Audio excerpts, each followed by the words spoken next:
can see there's no fooling you, Anakin. You mustn't let anyone know we're here. We're on our way to Coruscant, the central system in the Republic, on a very important mission, and it must be kept secret. Coruscant? Cut. Let's try it again. When people think of Star Wars, it's mostly the classic trilogy from the 1970s and 80s that comes to mind. But we shouldn't forget about episodes 1, 2, and 3 either. So for this week's trivia, we'll be looking at the prequels.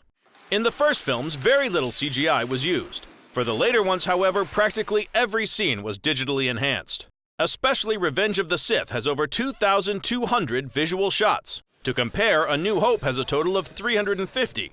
This means lots of blue screens were used, and the cast often acted opposite virtually nothing. It's definitely a different skill than acting in a regular movie because you're doing a lot more with things that aren't there, and you have to create the setting and the and the characters in your mind. It's not there for you. It was hard the first couple of weeks to try and evolve a technique to make this work and to give an impression to an audience that you do this every day.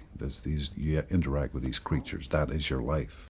One of the main CGI creatures of the trilogy is Jar Jar Binks. In fact, he's the first completely computer-generated main character ever. Originally, Michael Jackson was eyed for this role, but director George Lucas decided that would be too much of a distraction.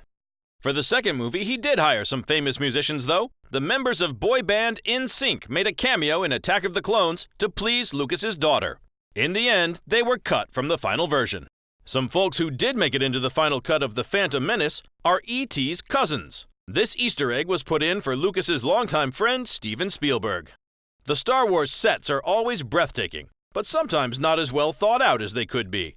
Especially for Episode 1, when the constructors didn't take Liam Neeson's towering height into consideration. The 6'4" star didn't fit through any of the doors, so everything had to be rebuilt.